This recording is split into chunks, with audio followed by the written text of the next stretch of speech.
Okay, thank you very much. I'll now bring the regular meeting of Township of Langley Council to order. And the first item is adoption and receipt of the agenda items. Could I have a motion, please? So moved, Ferguson. Councillor Ferguson moves. Councillor Kuntz seconds. All those in favor? Opposed? Carried. Thank you. And adoption of the minutes of regular council meeting of December 14th and the special council meeting for budget purposes of December 14th. Could I have a motion, please? Moved. Councillor Whitmar, second. No seconder. Somebody. Second. Councillor Kuntz, thank you. And I have Councillor Richter and Councillor Arneson. Councillor Richter?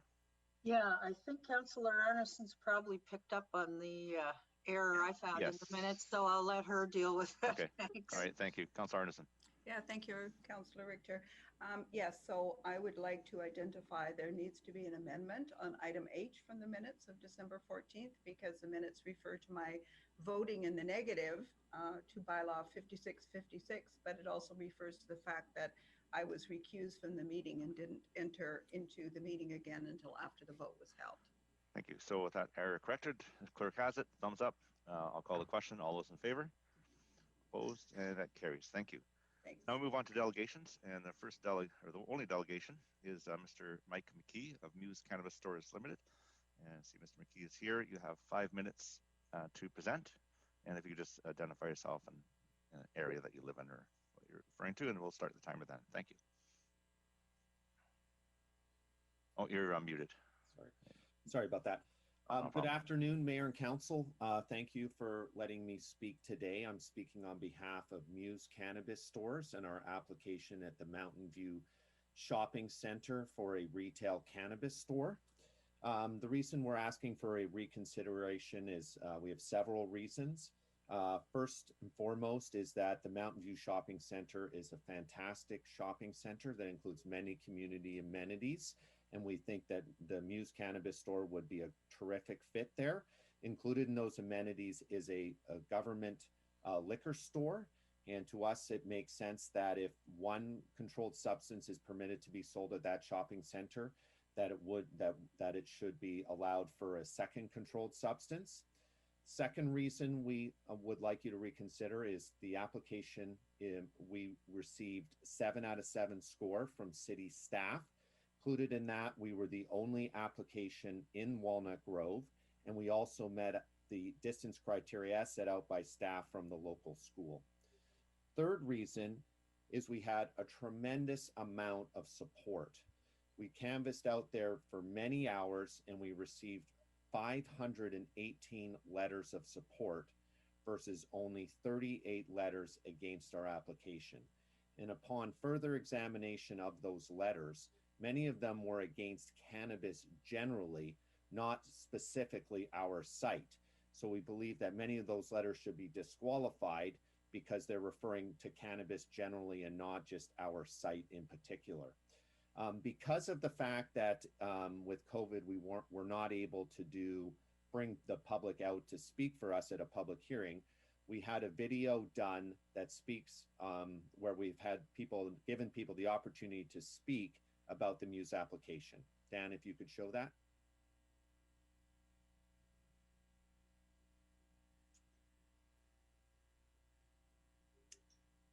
I'm not hearing any volume there, Dan.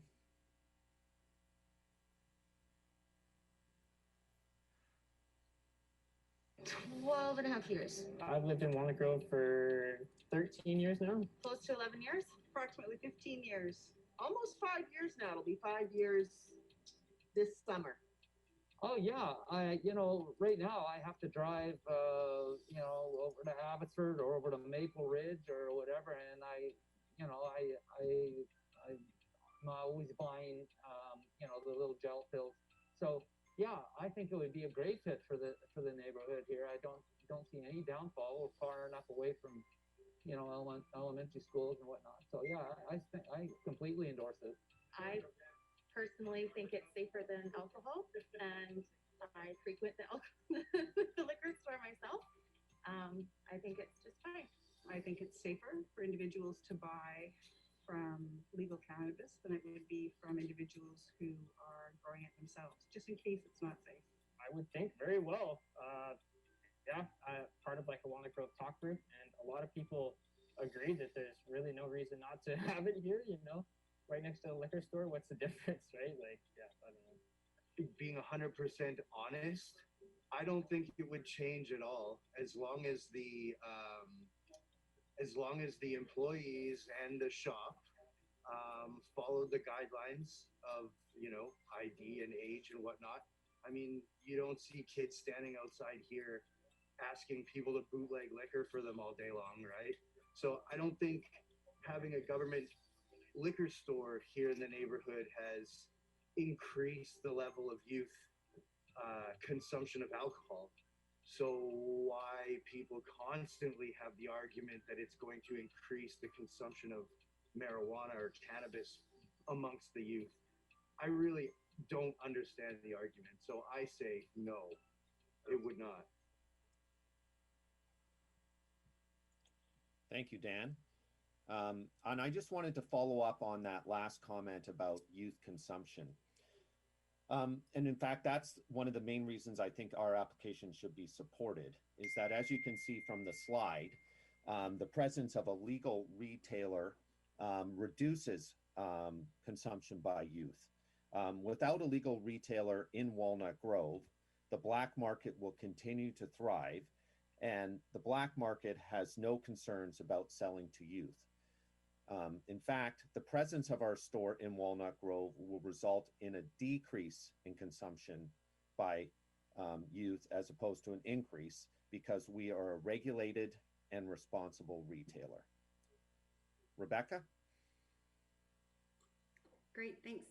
Hi, my name is Rebecca Harden. I'm the cannabis licensing consultant on file for Muse. However, I'm here in a personal capacity as I have a son and daughter in James Kennedy Elementary and another son who attends Walnut Grove Senior Secondary in 9th grade. I've been a homeowner in the area for 18 years. I'm in my 6th year as an executive on the James Kennedy PAC, and I'm in my 2nd year as an executive on the district PAC. I'm actually the district secretary. Well, I'm not here in any formal capacity. I wanted to outline that parent concern for cannabis retailing in the Walnut Grove community has not been discussed in our minutes or brought forward to our PAC's or district PAC's attention. Personally and professionally, I support Muse in this location. I know that a provincially licensed legal store will make my kids' school community in Walnut Grove safer because it will get rid of the black market. I support a reconsideration of this proposed site. Thank you so much. Okay, thank you. You're close to 6 minutes, so if you wanted to wrap up, or if that's your... Thank you. I appreciate that's us finished. I appreciate you giving us a little more flexibility on the time. Thank you very much. Okay. I saw you had a little bit of a hiccup there in a video, so that equals a little more time. Thank you. Thank you. Councillor Richter has a question. Yes, thank you very much, Mr. McKee, for your presentation today, or your delegation and the video. And I had a couple of questions. Number one, is your location like right next door to the liquor store, or is it in the exact same mall, or is it in a different mall? It's in the same shopping center on sort of near the entrance. I don't know, Dan, if you can bring up the site plan, but it's in the same shopping center, yes. Okay. And exactly how far away, because to my recollection, I could be wrong here, but the closest school would be the Walnut Grove Secondary School. How far away from that school exactly would your store be? Rebecca, do you have that information? I don't have it. It was, going by memory, it was roughly 400 meters, and it was outside of the buffer area as outlined in the planning policy. So the mall that has the dollar store was within the buffer area, and this mall is outside of the buffer area, and it's the front door faces where the liquor store is. I'm not sure if you're familiar with the mall, but the liquor store, they're almost perpendicular to one another and adjacent. They're just separated by the front doors by about 2 units. So it's the old Benjamin Moore paint site. So you can see, yeah, so it's the one right when you turn in across from the Little Caesars. It's just better to say the businesses that are all there. So the front door actually relates and corresponds to where the front door of the liquor store is. So they're very, very close together. They're very close. Oh, I didn't know the Benjamin Moore wasn't there anymore. Yeah, Okay. it left some time ago. I was quite sad. Okay. And so you're here today, Mr. McKee, to basically ask us to reconsider and allow your application to proceed to third reading. Is that correct? Yes, please. Yeah. So you haven't had that third reading. You'd like to have that third reading. Yes, please. Okay. Thank you very much for your delegation today. Thank you. Councillor Whitmarsh.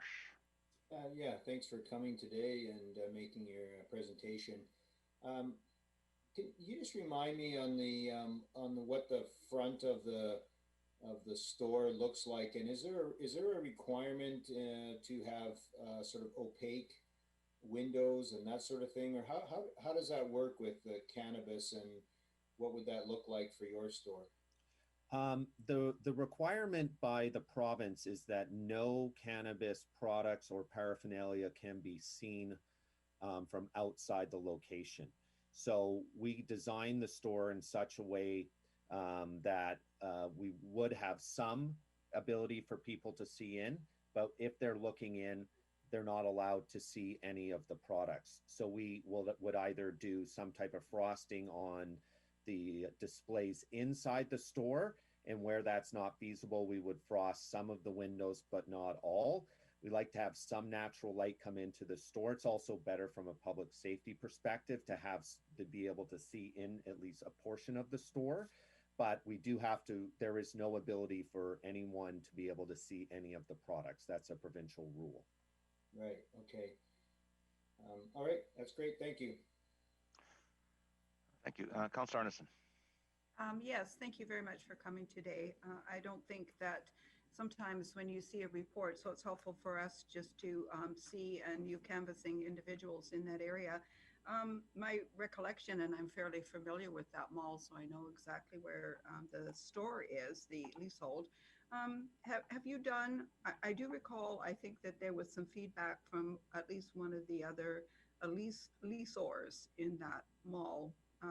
Have you done any canvassing about the way that the other businesses would perceive this? Yes, I have.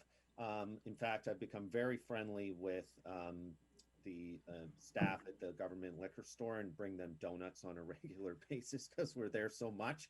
And they are supportive of it. The UPS shopping center there, Nicole, who operates that, is supportive of our store. I have to say that I think the kebabs sold at the kebab store there are the best in the Lower Mainland. I've eaten there many times, and they're supportive of our store. As what I mean, just anecdotally from the Pattison group, we've received from the staff have been encouraged, but they won't provide any type of corporate disclosure on it. So, you know, we've been just getting to know our neighbors, as well as, I mean, unfortunately, the travel agency has closed there. Not surprisingly due to COVID, but the gentleman running that, who'd been running it for 25 years, was supportive. And unfortunately, the Little Caesars Pizza now has also closed in the shopping center. Oh. Yeah, I guess I just want to allude to my earlier comment about a report not necessarily stating all of the subjective factors that go into looking at an application. It's been my personal observation that I appreciate the map, and as a crow flies the distance there, but there is actually, from my observation and my personal view, that there are a lot of kids that just go directly to that mall, not just that mall, but the mall that's on the other side of that mall where they used to have the bylaw. And so, you know, I realize that what you're saying is you set objective criteria. We're outside of that criteria, but I think it's also important to look at the other factors that influence, you know, kids, for example, from the high school, just to go over to the mall at lunchtime or recess or whatever, because that happens.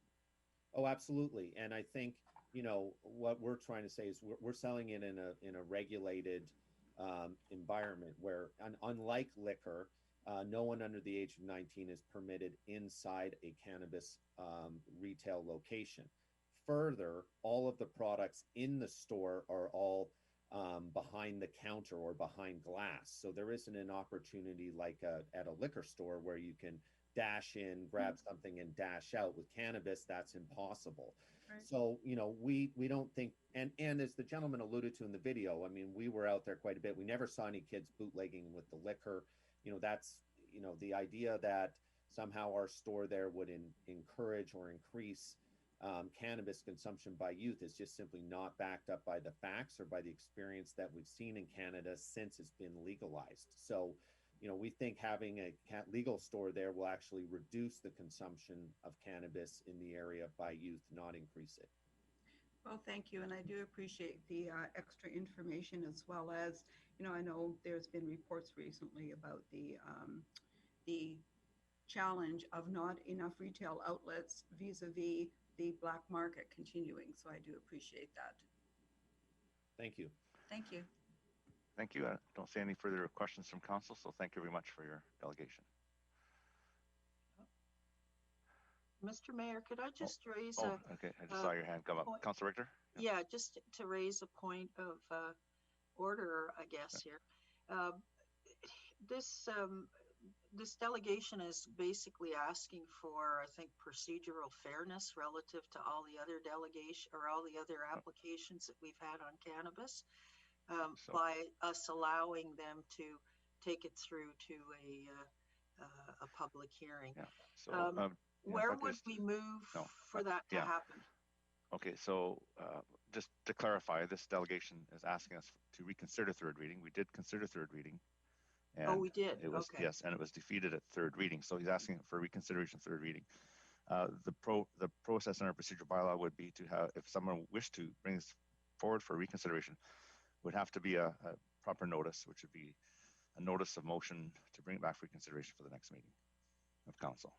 Okay. That's so the process. They've already had third reading. I was mistaken, and I was under the impression they didn't even get to the public. No, I think we've got them all to third reading. And then at third reading, as you recall, it was a referral on or a defeat. And so obviously, I believe this one was voted on and defeated. So it's reconsidered. They're asking for reconsideration of third reading. Okay. Thank you for clarifying that. Thank you. All right. Thank you very much to the delegation. And we'll just wait for you to exit, and then we'll carry on with the meeting. Is there an opportunity for us, or just from my own perspective, what is the next steps? The next step would be for a member of council to put forward a motion for reconsideration. You've asked, and so now it's really back in the hands of council. Okay, thank you very much. Okay. Thank you. Okay, so now we'll move on to reports to council. E1 is investing in Canada Infrastructure Program grant funding COVID-19 resilience. Mr. Backen, did you just want to give us a little background on this? As a nice little application for some money. You can tell us how much it is. Even better, Your Worship. I'll be pleased to introduce Mr. Seffi, who's spent some time on this, but I would begin by saying that staff have spent some time scrutinizing, I guess, the criteria and the opportunity and the time frame, the critical thing being the time frame, and they've come up with these as being I guess, projects that probably have the most likelihood of success in a very short period of time. Not to say that they're the most important priorities, but are the most important priorities that seem to fit within the criteria and envelope we have. Mr. Seffi? That is correct. Mr. Backen, Your Worship, has outlined the gist of what I would have said fairly well, and as usual, more articulately than I. I can perhaps just provide some details in that one of the requirements for applicants that might be considered is for them to be started prior to September of this year and concluded before December of this year. So with that in mind, staff analyzed, as well as the other criteria that were referenced, I guess in terms of more detail, resilient infrastructure development, things that can be, I guess, used for a more active community life. So things of that nature, those criteria could be applied to many projects, but specifically why these two was because of the fact that they are what have been referred to as shovel ready, or could be shovel ready and completed by the end of December of this year, Your Worship. And that was primarily the two factors that resulted in staff recommending these, given the the timing that we had, which was essentially beginning of December of last year until now, and the fact that the application submissions are due prior to the end of today, which is 12 midnight. So hence the two applications in front of council. Thank you. Questions of staff, Councillor Richter? Yes, I had a question with regards to the Blair Recreation Center and the addition of a 500-meter walking track. Where exactly would this walking track go? I'm just trying to visualize it.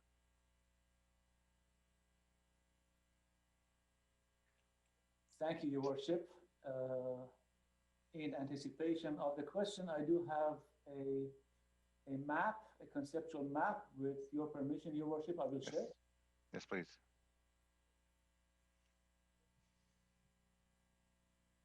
So this is it, Your Worship. This is the concept. Let me see if I can just rotate it. So this is the running track, Your Worship, where the little hand is showing it. This is the proposed running track, as I said, in concept only. And this portion of the pink shaded area is the proposed expansion of WC Blair to provide some integration of the track with the building itself and the programming and the use thereof to be all integrated as part of the facility, which we know as the WC Blair. Okay. And so if we get this funding, it would cover 100% of the costs of this project, and we wouldn't start this project unless the funding was approved by the higher levels of government? Your Worship, the project and projects typically, as you are aware, as council's aware, require two phases. One is design, the other one's construction. The design itself goes through several phases, from conceptual to preliminary to detailed design. We have currently sufficient budget based on previously approved funding from council to proceed with design. However, the construction is the one that we do not have any funding for. So if this was to be approved by the federal and provincial governments, it would then be able to proceed. However, if it wasn't successful, then staff will likely continue with the design to the extent that we can with the funding that we currently have available, with the I guess the idea, the projection to be able to request funding for its conclusion in future years, either 2022 or beyond. Okay, and where is this project on our priority list right now?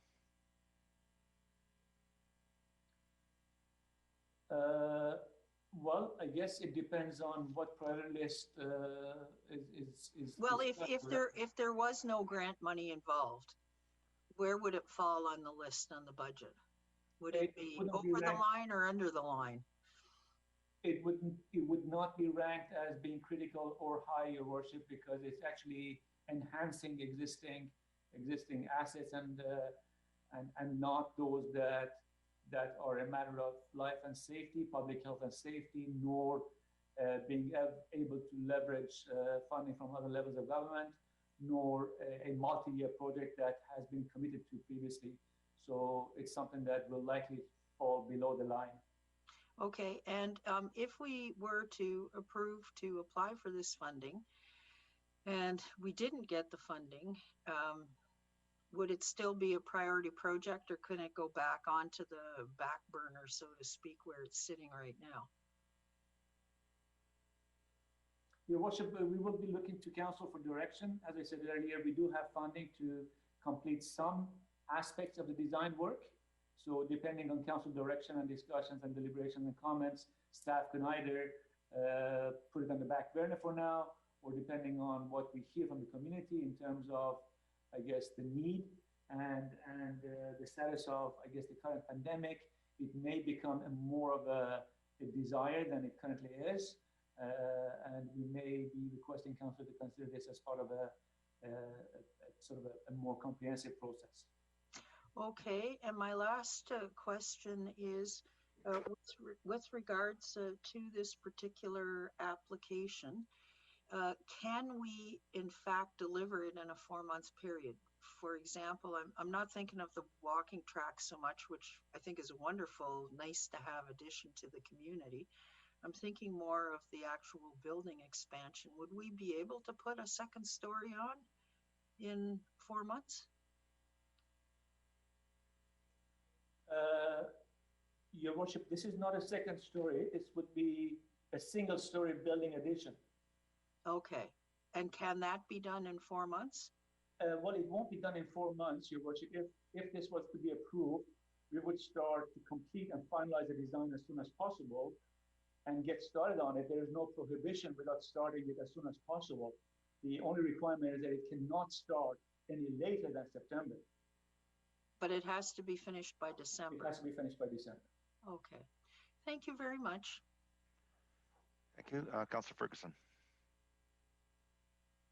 Oh, yes, thank you. I think, boy, Councillor Richter answered a number of my questions. I'm a big user of Blair. I haven't been so much now because of the, they're only allowed so many people, and I like going at last notice when I get motivated to do a workout. But I did want to say that that track is outside the building. That's the first question. Is it correct?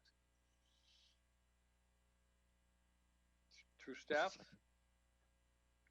Correct. Okay, second thing is, I mean, like obviously we get a lot of rain and different things. Other people have their tracks inside, which is fine. This is a good idea.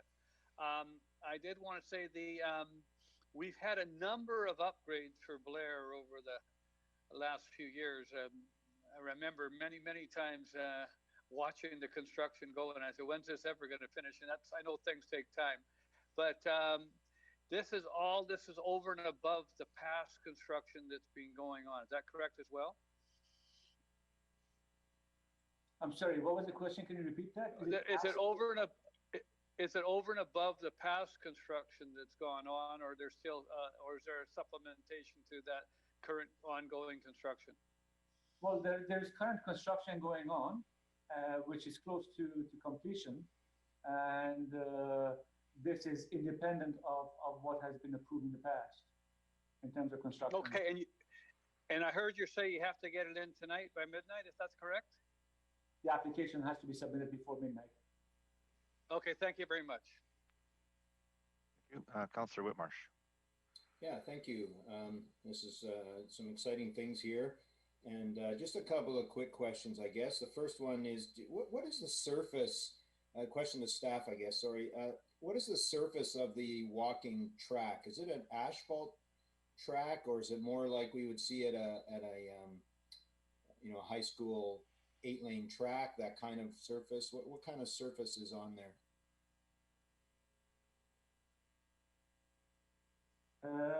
Your Worship, that is a question that is a very good question, obviously, because it's being raised by a member of council, but I do not have the answer to, I'm afraid. I'll have to refer to a member of staff, and unfortunately, none of them are on the call, so I would look for one of them to give me a call, and I can perhaps respond to the councilor's question. The walking track surface. Yeah, I guess part of the reason for the question is around maintenance. And, if it's an asphalt walking track, the maintenance is very low, but it's not as good for your body as it might be, say, a rubberized track that you might have at a high school, but then there's going to be more maintenance. So I guess the question exactly. What the surface is. Sorry to interrupt, Councillor Whitmarsh. Your Worship, having said what I said earlier, I would assume that this would be not a sort of the type of finish that you would typically see at a stadium. This is more a leisurely walk as opposed to a exercise that you might see, as I said, as maybe at MacLeod or other facilities. Okay, thank you. The second question I had was also with the same project. There's a facility expansion of about 300 square meters, and it sort of indicates in here that it provides better accessibility, more spacing, and so on. I'm wondering, I don't know if you have a drawing of that or not, but what is exactly involved in the 300 square meter expansion? Is it more activity space, or is it really more making the lounge area and the lobby area bigger so there's less congestion and that sort of thing? Or is there actually enhanced activity space, more multi-room space or other things? I noticed there was a steam room, but I'm just trying to get a sense of what really is involved in the expansion. Thank you, Your Worship. I guess in short, all of the above. We hope to be able to utilize that additional space subject to approval with multi-purpose rooms, with improving accessibility and distancing, with accommodating the growth that is needed, additional stream room. All of those things are anticipated to be able to be provided in a more, I guess, readily possible scenario with the expansion. Okay, thank you. Thank you, Councillor Long. Yeah, thanks, Your Worship. And you've had good discussion about the walking track, and that's exciting. But I'm quite happy also, and excited about the flood mitigation works that to be done on Nathan Creek. So now, these are two separate categories. So in other words, just want to be clear that we're doing one application with the two categories, so one wouldn't supersede the other. And I see the costs are considerably different. One's in hundreds of thousands, one's in the millions.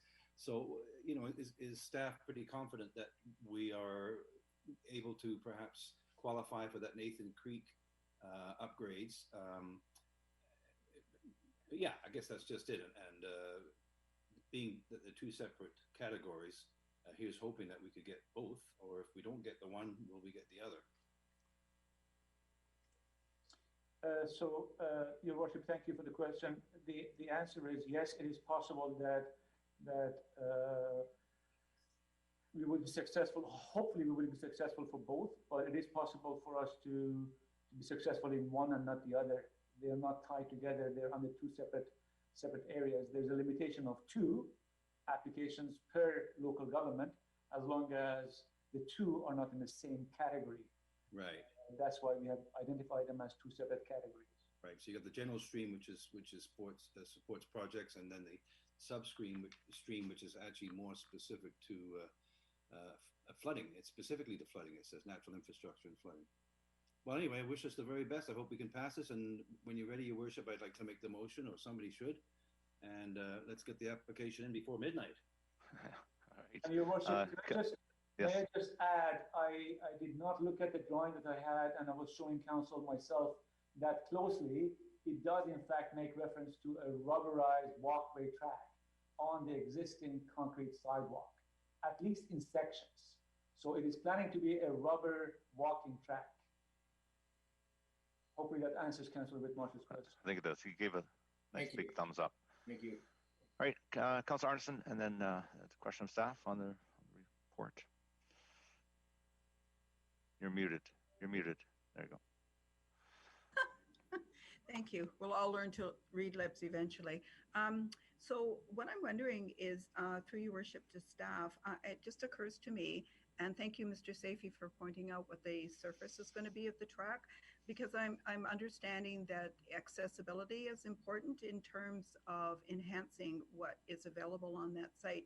And just to make sure, and it sounds like it's reasonable that people will be able to access with scooters and other maybe motorized things, not just to look at people potentially walking, but taking advantage of an opportunity for safe social distancing with other than that, because I know Possibilities did quite a bit of work on that facility just in general. But so I don't think there's necessarily any kind of follow-up you need to tell me about that. It's just hopefully that would be considered, and just I understand the process is highly competitive, and so I did wonder through your worship to staff, is this like an aggregate of everybody is allowed to put these kind of applications forward, like all local governments and regions, and then the body at hand reviews them and then decides? So I just assumed it was highly competitive that way. That is correct, Your Worship. It is highly competitive. I suspect most, if not all, municipalities, at least in the Lower Mainland, will be submitting applications that will be competing with this. That's why we wanted to make sure that we put our most likely to be successful application forward. Great. fingers crossed, because I could really use it myself, getting out there and get some exercise in 2021. Thank you. All right, thank you. So I think Councillor Long, you wish to make the motion? Recommendation. Councillor Long moves it, seconder. Is there a second? Councillor Arneson. Any further discussion? Seeing none, I will call the question. All those in favor? Opposed? That carries unanimously. Thank you. And we move on to bylaws for first and second reading. F1 is official community plan amendment and rezoning application number 100205. Brewery Lounge endorsement application number 53. This is Brookswood Brewing Company Limited with bylaws 5680 and 5681. Could I have a motion, please? So moved, Ferguson. Ferguson moves it, second by Councillor Davis. Discussion, see none, I'll call the question. All those in favor? Aye. Opposed? Carries unanimously. Thank you. And move on to bylaws for consideration at third reading. And H1 is rezoning application number 100493 and development permit application number 100911. This is APNA Group, bylaw number 5647. Could I have a motion, please? So move. So Davis moves it, seconder. Ferguson. Councillor Long, seconds. Discussion. Seeing none, I'll call the question. All those in favor? Opposed? Carries unanimously. H2 is rezoning application number 100532 and development permit application number 101013. APNA Group again, bylaw 5678. Could I have a motion, please? So moved, Ferguson. Davis and Ferguson, second. Discussion. Councillor Arneson. Thank you very much, Your Worship. I did through you have some questions to staff. So I just wanted to make sure, I know we always vet these through all our departments, but if you look at the rendering on page 31 of the electronic report, you can see that there's an area that is really, in a way, far removed. So one of the buildings is pretty far from the rest of the complex in terms of street access. I just wanted to make sure that the configuration supports fire safety on that site, through Your Worship, to staff. Mr. Yes, Sethi. Your Worship. Yes, I can confirm that. Yes. Thank you.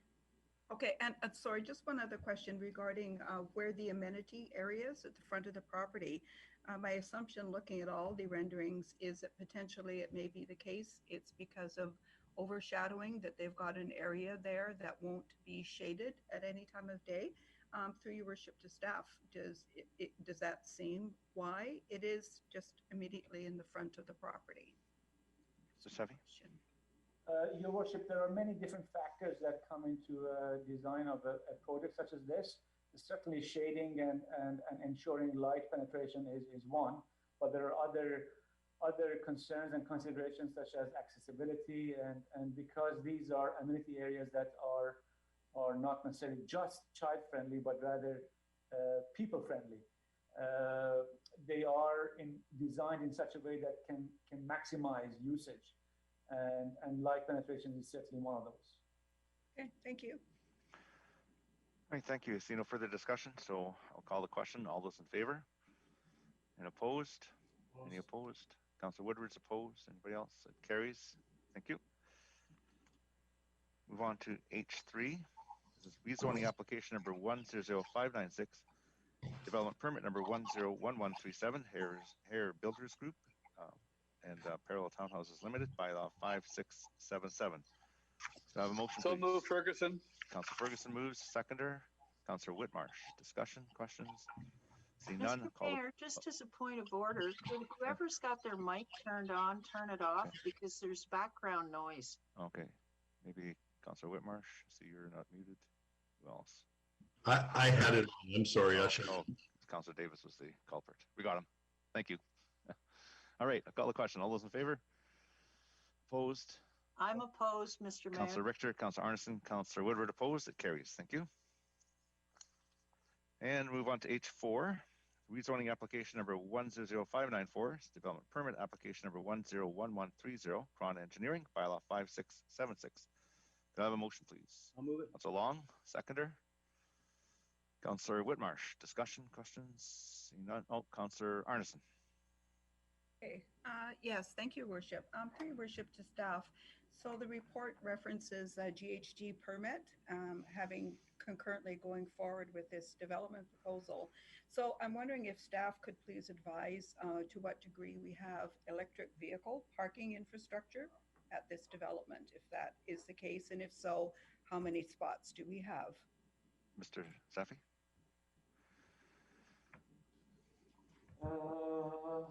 Your Worship, another question that is excellent, and I'm thinking the requirement that Council recently adopted with respect to electric vehicles relates to residential buildings. These two buildings, the subject application is for office business uses. And unless Mr. Richardson is online, I don't know if he is, it doesn't appear to be. I do not have the answer, Your Worship. I don't know whether there are any being offered by the applicant or not. I will try and get the answer to the question as soon as possible, Your Worship. Okay, thank you. Just to be okay, that's fine. So I don't see any other discussion. Perhaps if you're able to get that answer, we can table this to after H5 and then come back to it. So can I just have a motion to table? Councillor Davis and second by Councillor Arneson. All those in favor? Those carried. So we'll come back to it while staff look at it, just to give Councillor Arneson the opportunity to get that answer. So we move to H5, and these are, I think we're getting familiar with the process on third readings for non-medical cannabis retail sales development applications. This is the second group. As in the past, I'll ask for a motion for third reading. If council wishes to consider it further, it would be referred or deferred. What we're doing, we're referring it to when we get them all together. And also for council's information, I'm sure you already know, but there's one on the public hearing tonight also. So we'll start with bylaw number 5631. Could I have a motion, please? Councillor Kunst moves it, and a seconder.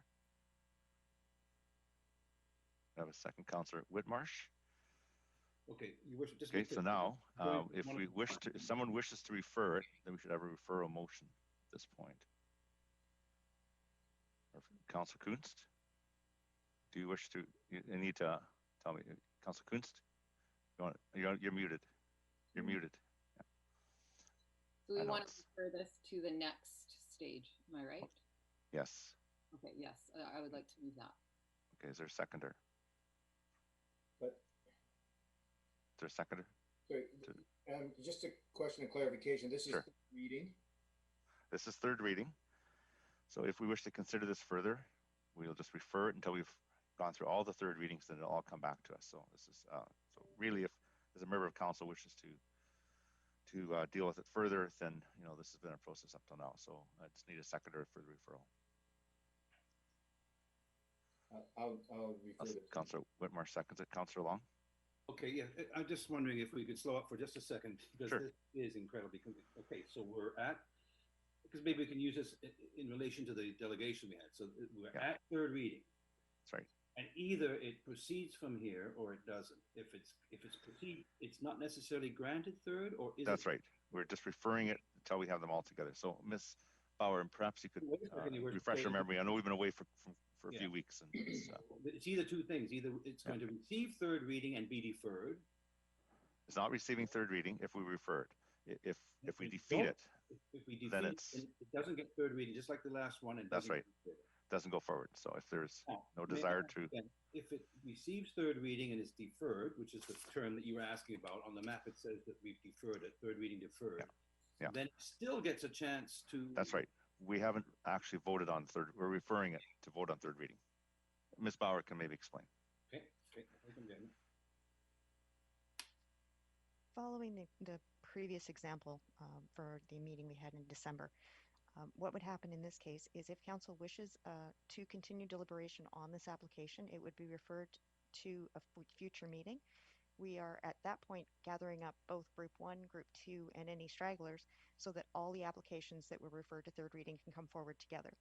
If council had determined that they did not wish to entertain this application any further, we would take a motion to defeat third reading, and then that application would fall away from the grouping.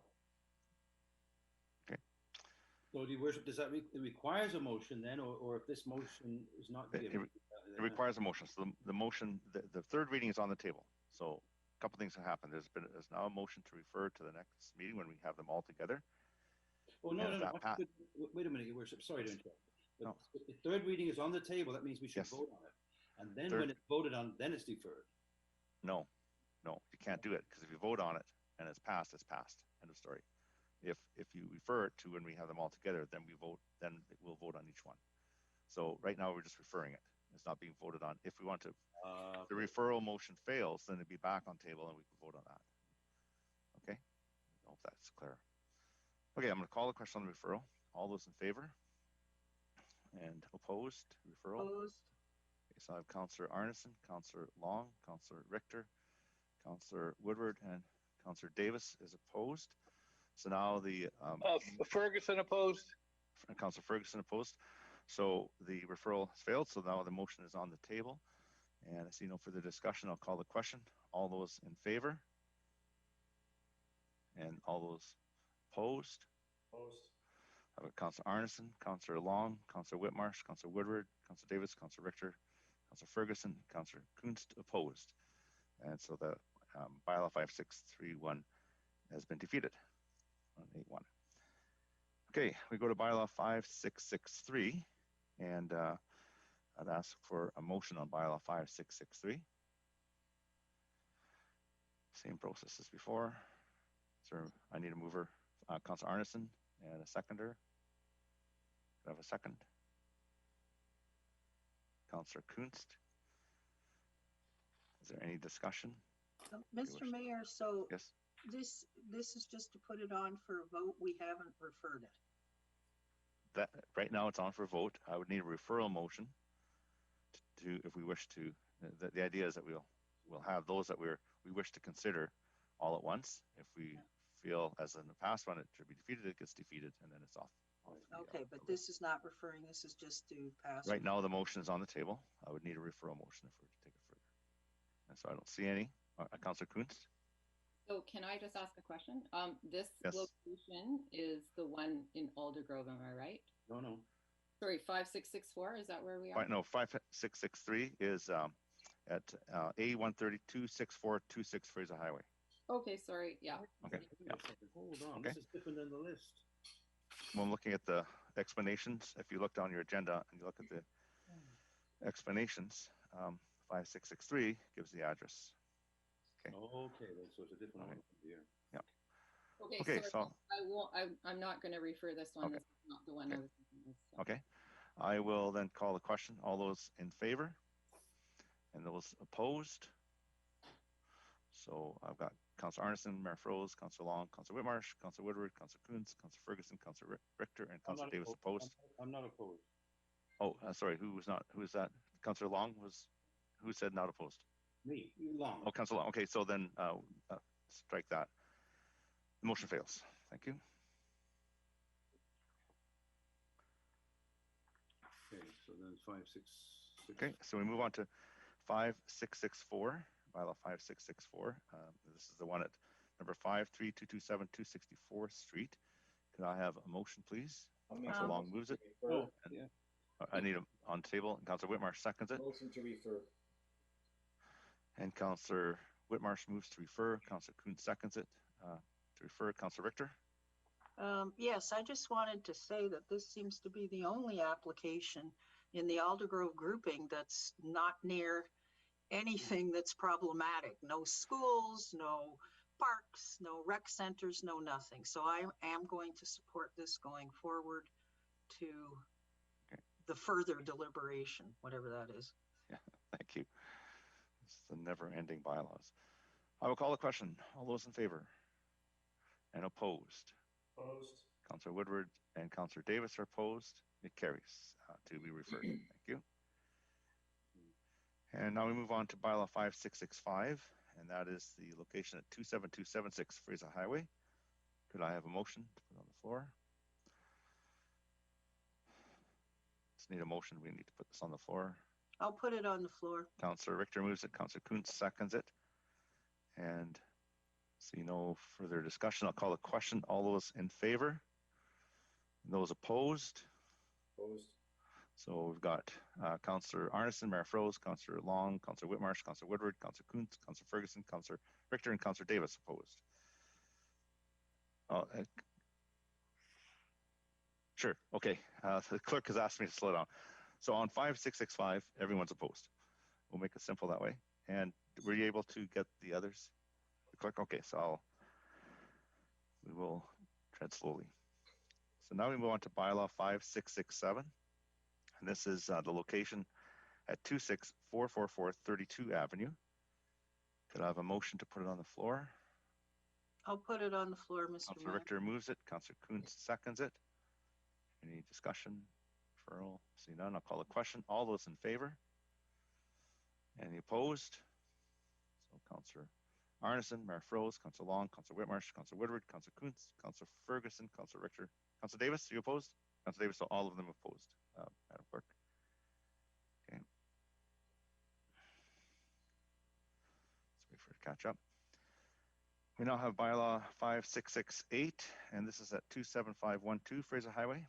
Could I have a motion, please? Councillor Arneson and a seconder. I'll second. Councillor Richter. Any discussion, referrals? See none, I'll call the question. All those in favor? All those opposed? Opposed. Okay, so it fails with everyone opposed, all members of council.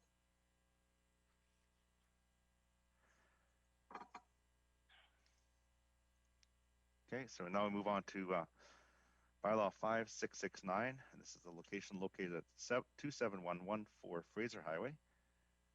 Could I have a motion, please? I'll move it. Councillor Richter and a seconder. Councillor Arneson.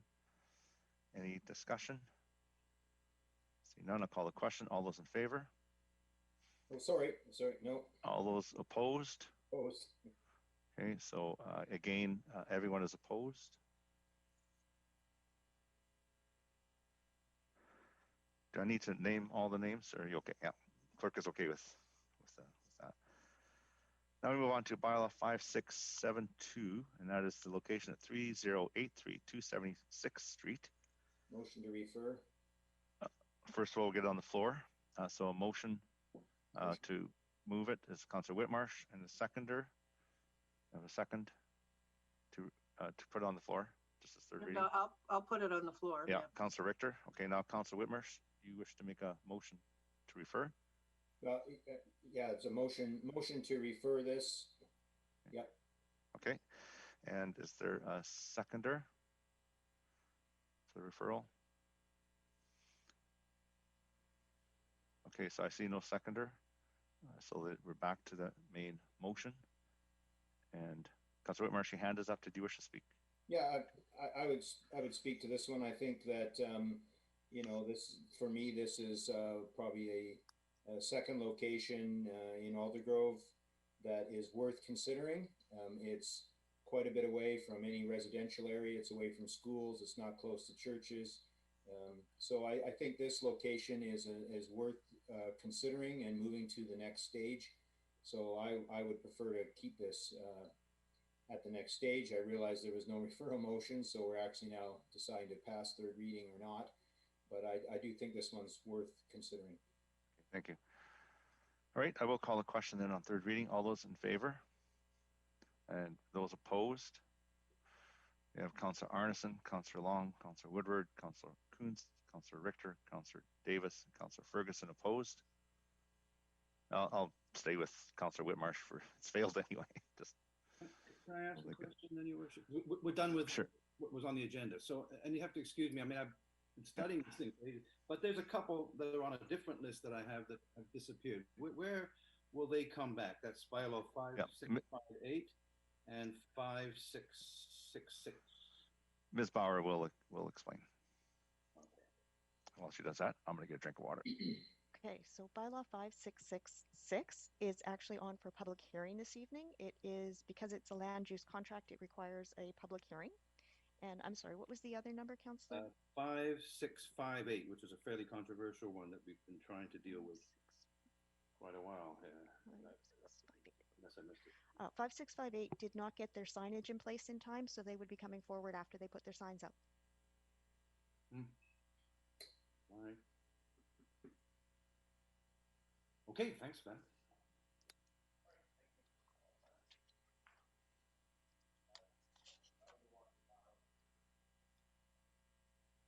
I was muted. It's this 2020 and 2021 mute thing that everyone gets trapped in. Keep talking and no one's listening. Some people might like that. Anyways, thank you for that. So now we'll move on to bylaws for final adoption. I1 is the 2021 revenue anticipation borrowing bylaw, 5683. Council, I heard it, but I didn't. Yeah, Rector. Second by Councillor Davis. And Councillor, I've got Mr. Seffi's hand up. Did you wish to speak? Not on this, Your Worship. I just want to let you know that I have the answer to the question on H4. Okay. Oh, right. We got to go back to that. So we'll finish this and go back. Thank you for reminding me. Okay. So with that, I'll call the question on I1. All those in favor? And any opposed? Carries unanimously. And we will go back to H4. I was totally forgotten about it. We're back. And do we need a motion to lift it from the table? No. So we're back to H4. Councillor Arneson had a question. Mr. Seffi has the answer. Mr. Seffi, thank you, Your Worship, and I apologize for not having the answer earlier. As I said earlier, the requirements do not extend to non-residential buildings in terms of a requirement for providing electrical vehicle charging stations. That said, Your Worship, this particular applicant is providing 10 electric vehicle charging stations. Okay. Thank you for that. Councillor Arneson, that answers your question. Sorry, Your Worship, if you can indulge me for a second. So when we get these staff reports and they talk about the permit, it would be helpful, I think, to know what it is that they are required to do in terms of GHGs. So if they're providing 10 additional charging stations, but what is it that's the substantive component of what they're doing to be eligible for the permit? Your Worship, those are typically matters that relate to the requirements of the provincial building code in terms of energy efficient buildings, as well as our own development permit guidelines. So we can certainly in the future provide a more, I guess, comprehensive discussion on what those aspects are. But they typically relate to, as I said, energy efficiency with respect to whether it's the material that's being used or the types of windows, the glazing, the roofing material, the insulation, all those things. So we can provide more information in the future. Yeah, just a quick follow-up. I think that would be helpful. And why I say that is because I would like to have a sense of equivalency. So if I knew, for example, a building was a step 3 or step 4 in the step code, then I might be a little bit more permissive in terms of the infrastructure for the parking. So I think that there is a relationship between those two that would help. Thank you. Okay, thank you. I see no further discussion on H4. I'll call the question. All those in favor? And any opposed? Carries unanimously. Thank you. Now we'll go back to bylaws for final adoption. And the next one is I2. This is rezoning application number 100577, development variance permit application 100110, Beach Bay Projects, bylaw 5553 and 5554. Ms. Bauer, do I need 2 motions on this one? So we'll deal with the bylaws first. If I could have a motion on the bylaws. So move. Councillor Davis, second by Councillor Long. Discussion. Seeing none, I'll call the question. All those in favor? Opposed? Carries. Councillor Richter opposed? And it carries. Thank you. Sorry, Your Worship. Hello. Yeah. Yes. Sorry. I'm energetically trying to say that I accidentally put my hand up too prematurely. I'm actually opposed. Oh, you're opposed. Councillor Arneson, Councillor Richter opposed. Thank you. Okay, so the bylaws carry. We now move on to the development variance permit application. Could I have a motion on that, please? Councillor Davis and second by Councillor Long. Discussion. See none. Call the question. All those in favor? And opposed? Councillor Arneson, Councillor Richter opposed. It carries. Thank you. Now move on to J, correspondence. There's 2 items of correspondence. Can I have a motion to receive?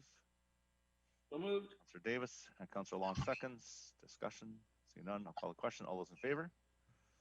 And opposed? Councillor Woodward, you're in favor? Okay, thank you. So carries unanimously. Thank you. And we have minutes of committees. So K1. Your Worship, sorry. Worship. Yes. On J2. Yes. We're going to light up the landmarks in the color blue. That's up to council generally. Because we have the bridge at least that has lights or something that we can do blue. Yeah. May I request a referral to staff to do on the 20th? So basically, generally, like an action, we don't, but lighting up the lights, it's up to council. Council wishes to make a motion to, on that day, to light the that pedestrian bridge, I believe at 64th and 200th blue, then I just need a motion. Yeah, I'll move it. And not just the bridge, anything we got that's that's blue, I guess. Well, I think that's the only thing we can do is light up. We'll get shrugs of shoulders here. So the staff will look into that. Can I have a seconder? There might be, might be some lighting on buildings that can be done too. Can I have a second, please? Okay, Councillor Whitmarsh and discussion, Councillor Richter. Yes, I wish to speak against this. I think we're heading down the road of proclamations again by doing this. And the Girl Guides is a very, very worthy group and they do excellent work.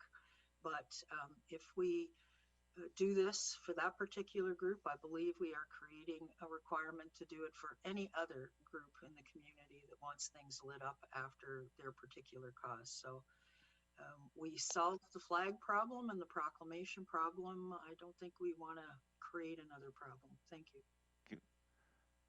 Councillor Arneson.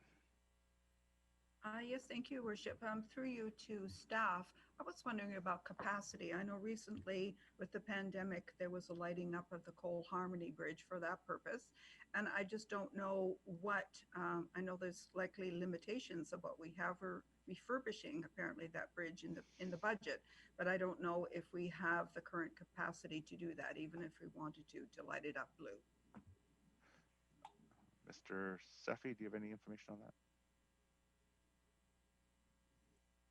Yes, thank you, Worship. My understanding is that we do have the capacity to change the color scheme on the bridge, on the pedestrian bridge overpass on 200 Street at about 68th Avenue to virtually any color because of the electronic, I guess, manipulation that is available to us. Within reason, I think we can work with the entire spectrum of colors. Okay, thank you for that. Okay, so I'll call the question. All those in favor? And opposed? Councillor Arneson, Councillor Whitmarsh, Councillor Woodward, Councillor Davis, Councillor Ferguson, Councillor Richter, Councillor Kunst opposed. Thank you. Okay, so now we move on to minutes of committees. We've got the Tree Protection, this is K1, Tree Protection Advisory Committee and Seniors Advisory Committee. Do you have a motion to receive those? Councillor Arneson and a second. Councillor Whitmarsh. Ferguson. Okay, I've got a mover and a seconder. I'll call the question. All those in favor? Opposed? Carries. Thank you. K2 is the Tree Protection Advisory Committee recommended motion. Had a little bit of discussion earlier, but I would think that a motion to refer this to the budget would be in order. Yeah. So Councillor Long moves the referral to the budget. Is there a seconder? I'll second. Councillor Richter. Councillor Whitmarsh, discussion. Yeah, I certainly support this. I think just so those who were not attending the meeting would be aware that this is a recommendation that had come from staff, and so really the Tree Protection Advisory Committee is really just endorsing the recommendation that came from staff. This isn't something that the committee came up with on its own, but it's just recommending what staff has provided. So I think it's just a subtle distinction, but probably important to recognize. Thank you. Councillor Ferguson. Oh, yes, I think that I'm not sure if this refers to the tree committee or not, but I'm sure that myself and perhaps other councillors, by the time I leave Municipal Hall and go through Brookswood and Fernridge, I think I've seen about every single tree in the township in the Brookswood Fern Ridge area. There's an awful lot of trees, and we had that big snowstorm and freak windstorm altogether. There's a lot of branches down and things like that. Now, is that over and above maintenance of trees like that, or looking after that kind? Is that over and above the mandate of the tree committee, or are they looking at it on as well? Because I mean, the more we get this extreme weather, the more we're going to have these big trees, and mostly their branches coming down all over the place, knocking out power and inconvenient, if I may, through either to the committee or to staff. I'll ask Mr. Sefi if he can comment on that. Thank you, Your Worship. Subject to, I guess, any clarification or correction, if you will, from a member of council, staff's understanding is that the tree protection bylaw really relates to trees on private property. And those that are not, I guess, otherwise manageable in terms of a public benefit that is otherwise achieved by retaining such trees. So it does not include our street trees, street programs, and it does not include trees that are, or sites that are subject to a different process that would have council or would give council the ability to providing other potentially increased, I guess, requirements, imposing additional increased requirements, such as the development approval process, as part of which council has the ability to increase the requirements or decrease them as council so wishes. So it excludes street trees, it excludes trees that are subject to a development application process. Okay, just want to have a supplemental. I mean, I saw trees as a committee, so I had to throw this out. Okay, so back to just normal maintenance and tree trimming and all that stuff. Is there more of a need for an increase of maintenance or tree trimming or looking after dangerous trees along those corridors, if I may, through the chair to Mr. Safey or others? It just seems to be more and more and more every year. Mr. Safey? Your Worship, I'm not sure I quite understand the question. Is it to do with the request from staff as endorsed by the committee for additional resources? No, I guess what I really meant, Mr. Safey, was the fact that there's a regular program for trimming trees along the major corridor, 200, 24th, 32nd, the 16th, and mostly around power poles and things like that. I'm not sure if that's TOL, Township of Langley, or BC Hydro, or telephone folks, cable folks. I was just wondering how we work together on that and how we can improve that.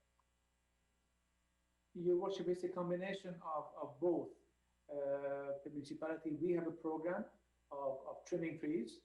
Beyond that, if there are trees that are on less prominent locations on local roads or limited local roads that we may not be aware of, then we rely on the residents to advise us of any, I guess, either safety issues or site visibility concerns, or I guess potential conflict with hydro lines, in which case it becomes a matter of collaborating with the utility company that might be affected, whether it's the telecommunication companies or BC Hydro, to make sure that appropriate measures are in place to trim the branches or the limbs as necessary. Okay, thank you. I think I beat that horse pretty good. All right, thank you. Councillor Arneson. Yes, thank you, Worship. And just to follow up on, I just want some clarification through you to staff. So the idea is that this committee recommendation then would just be forwarded, as I understand it, to our current budget process. And that would be correct, because then I have a follow-up comment if that is the intention. Yes, that is correct. That's the okay. motion. So I just want to underline the fact that the committee, what would struck the task force, are the ones that have direct knowledge and information arising from the feedback from staff.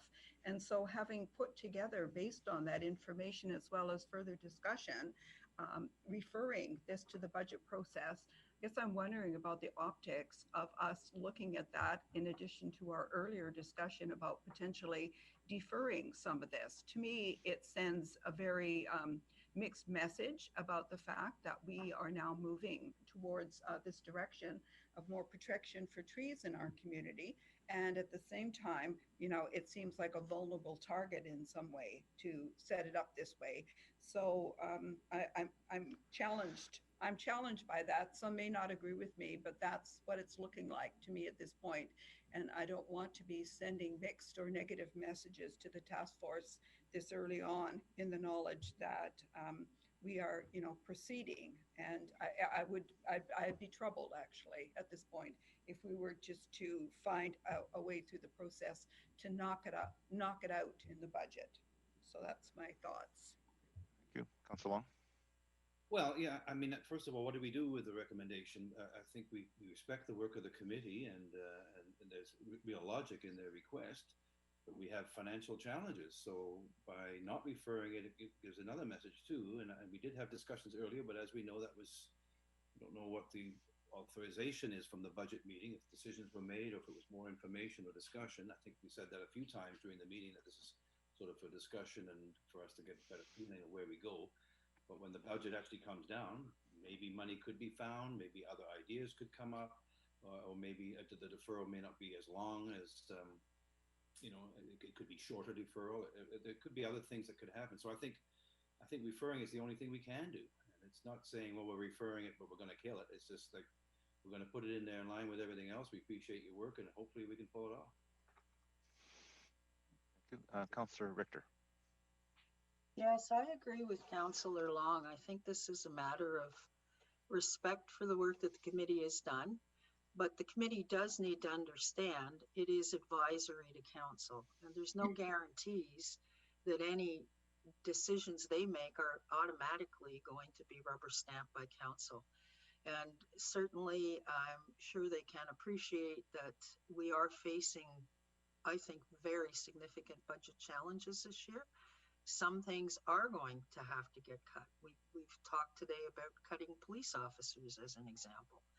So I think out of respect to the committee, we should acknowledge that we've seen their recommendation. It has been referred to budget, but again, no guarantees until budget is done, what makes it and what doesn't make it. Thank you. Councillor Whitmarsh.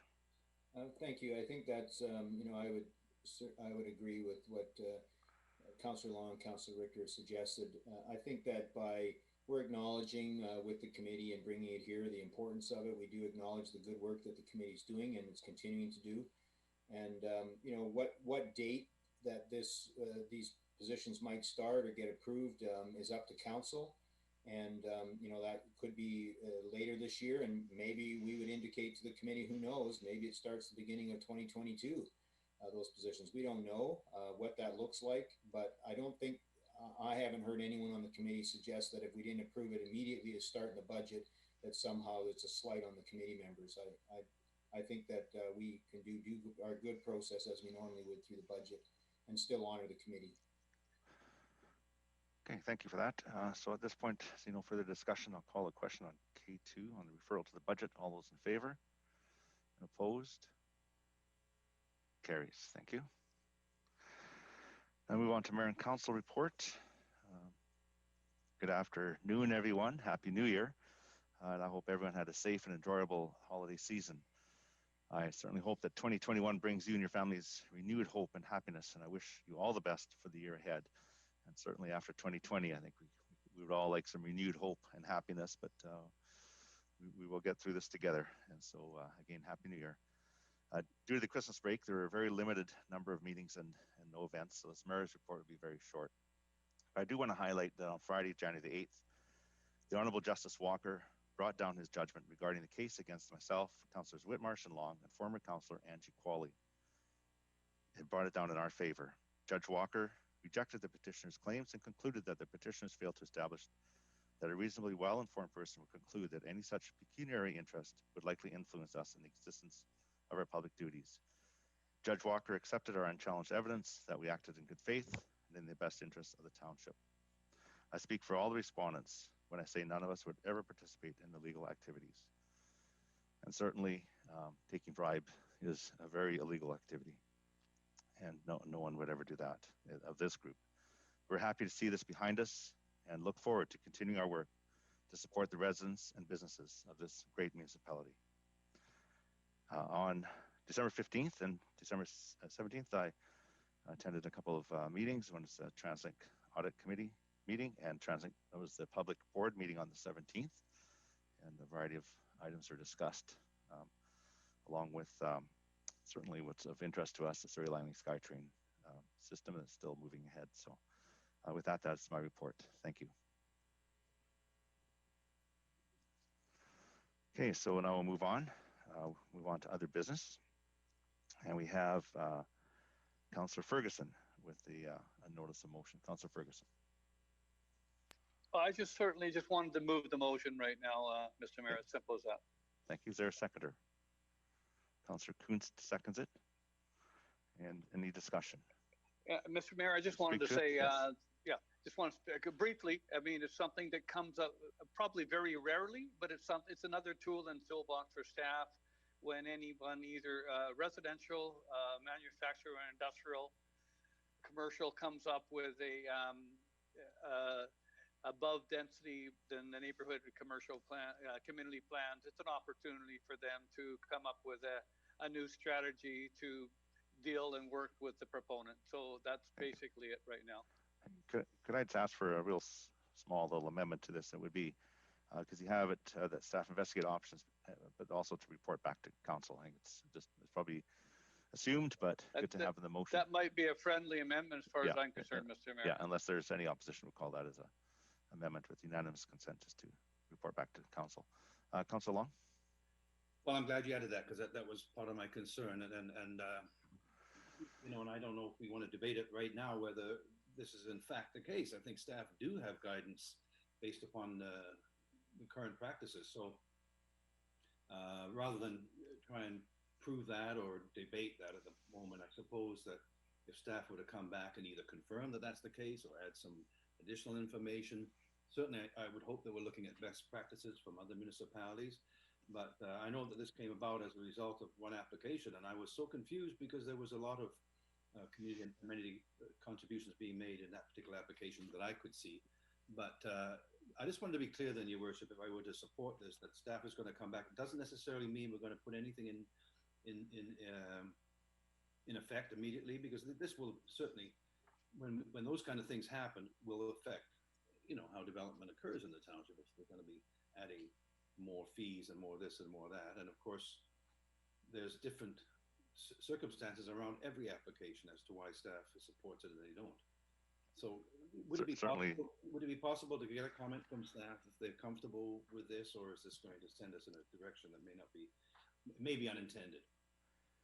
Yeah, and I'll ask Mr. Sevi, but really it is just to have them bring back some options for us for our consideration, and that would spur on further discussion. But Mr. Sefi, if you can provide your comments on this, as it is a work plan for you. Thank you, Your Worship.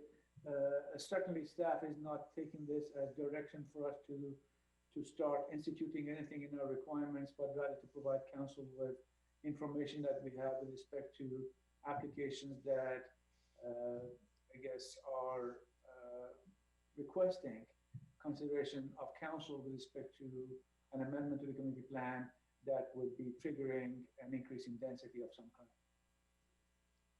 Okay, thank you. And Worship, just to clarify again, will we please get best practices from other communities so that we know what what's happening? Yes. Yeah, staff will take that direction. Thank you. Okay, I'll call the question. All those in favor? And opposed? It carries unanimously. Thank you. And move on to Councillor Richter. You have a notice of motion. Yes, I'll move the motion and I request to speak to it, please. Is there a seconder? Councillor Davis seconds. Go ahead, Councillor Richter. Yeah, I think that in this COVID situation that we're currently facing right now, there are a lot of people who still need help and support out in our community. And I believe that part of what we can do to support and help them is to support the food banks, particularly in this month of January, which, as we all know, is usually a pretty tight month at the best of times, and is probably even tighter now for a lot of families in COVID times. So I would be hopeful that council would support this move to give both food banks in Langley some money from council contingency, $10,000 to each of them, so that they are able to have food on hand for those in need in the community. Councillor Long. Fully support food banks personally. Our community of Aldergrove organized a food drive in December and raised significant funds and food for our local food bank. I think there were other drives across the township and all across the province. One thing with COVID, I think there is, seems to be a good desire and an appropriate desire for those that have more to give to those that don't. So there is a huge opportunity for giving, and the more opportunities that council can encourage for giving opportunities, I think is where our leadership will show. But to just put tax dollars over there, I have a real problem with that, because I think we should be promoting people to give and be supporting local food bank drives, and anything else we can do to encourage them and to help them would be certainly something I would support. But giving the tax money over is not it. Although we do already give a tax break to both facilities. The other thing is, I may not be an expert on this, but my understanding is if you give cash over to the society, I'm not sure how it's deployed, because I think it goes to a central agency and they determine where the needs are, whether it's in the city or the township, or which food bank would get it. I don't know. But I just wanted to say that of course I support trying to do the best we can for those that are in need, but I will not be supporting this particular initiative. Thank you. Councillor Woodward. Yeah, thanks, Mr. Mayor. Yeah, I mean, I appreciate the motion. I'm not, maybe 20 is a bit high for this. I mean, my original intent here was to set an example, and I think at the time I stated it was a one-time thing. It wasn't something we would get into. I did link it to the expenditure of the Christmas tree. We seem to have, $5,000 to $10,000 for Christmas trees, but we don't have a bit of money for the food bank. I never really understood that. I think it was important to set an example, and to make a small gesture, set an example for the community given the COVID, and maybe inspire others to also give. That's really what it was intended to do. In regards to Councillor Long's comment regarding sources Langley, that you can make a donation specific to them, asking them to keep the donation specific to the Langley location. So that to me would be something we would obviously do if this is supported. Again, I just sort of simply saw it as a small gesture on council's behalf in a COVID year and in a tough Christmas for a lot of people. That's what to me council contingency is for us to do things like Christmas trees and gestures to the food bank and helping the needy, as some have expressed their desire to do, yet vote down these motions. So I don't understand what the issue is. I wish the original one had been supported, and I certainly support this. Thank you. Thank you. Councillor Ferguson. Oh, yes. I did want to say that many of us support organization, not-for-profit organizations. Some of us have been on boards of not-for-profit organizations, Rotaries, Lions, different service clubs, and the list goes on and on and on. We're all involved. Churches, we're all involved with a number of these things. Donating, and many of us have donated to the food banks. And again, we try to keep it within the Langley Township food banks, but if we happen to help support others, that's fine too. This is not something I would normally support on a yearly basis, but I appreciate councillors bring it to our attention. I think that this one time I will support it. We'll review it again if it comes up next year. I just think it's something that we could do under these COVID times, and there's still a need, and I'm sure the food banks can find a use for this money, and it will certainly benefit those less fortunate. So therefore, I will be supporting the motion. Councillor Arneson. Yes, thank you, Your Worship. I looked at this, and now this will be the third iteration, although it's a different number. I guess I look at this as a proposition to say when we make a motion, for example, and we create a rationale, I am not arguing in any kind of way, so I'm unequivocal.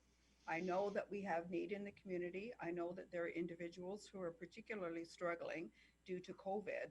But I would just, as it's been referenced now about the Christmas tree, there was actually a proposition in which we looked at what was required. And what I find missing from this particular motion is a sense that I've seen an awful lot of very big donations that have been made most recently to food banks, and particularly in Aldergrove.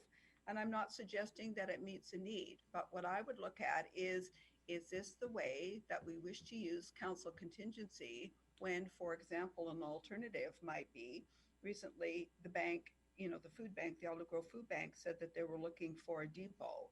Maybe there is some other manner that we could be informed about as to how we could utilize township resources that actually would be even more helpful in terms of their longer term plan. I'm not saying supplant one with the other, but I'm just looking at this to say, yes, it's a great gesture. Yes, this is what our money is for. But I would like to have a stronger understanding exactly of what the need is, other than just saying, let's just, give them $20,000. So I'm a bit ambivalent about it because I don't want to look at an opportunity and say, no, it's not worthy. But at the same time, I think that we do have an obligation to look at what is the best use of these funds. And if it's something else, maybe we need to hear back from staff and find out what it is. And if it's the $20,000 directly given to the food banks for food right now, that would be great. But if something else comes up that they actually desire, then I think we should consider that as well. Thank you. Councillor Davis. A simple question, maybe two questions, through Mayor Froese to maybe Mr. Backham. How much is in the council contingency? And maybe just refresh me on how actually the council contingency is propped up. Where, like, is it go by the year, calendar year, or how does it go? Maybe just to let us know. Mr. Backham. Thank you, Your Worship. The council contingency goes by the year. So at this point, we have 220 available to us in that it has not yet been closed off. So effectively, if this were to proceed, we could book it under 2020 and it would be recorded as a December 31st expenditure. We also have 2021. I believe each year we're allocating either $100,000 or $150,000 to council contingency. So for 2021, it remains fully intact. And for 2020, when we checked, I believe it was in the vicinity of $60,000. So there is funding available in both years. And if it passes as it is, I think we would just simply, as a matter of convenience, probably record it in 2020, unless otherwise instructed. So if we don't spend it, it rolls into the next year, or? What would happen, let's take the last year's sum of, say, $60,000. If it wasn't spent, it would then fall into our surplus, and we would allocate new money in 2021. In some situations, it could be carried forward, but there'd be usually because there was a project or a initiative that was allocated toward those funds. Okay, so we do have the ability to if it doesn't get all spent, it goes into another project. Yeah. Okay. Thank you very much. That's all I needed. Thank you. Councillor Whitmarsh. Thank you. Thank you, Worship.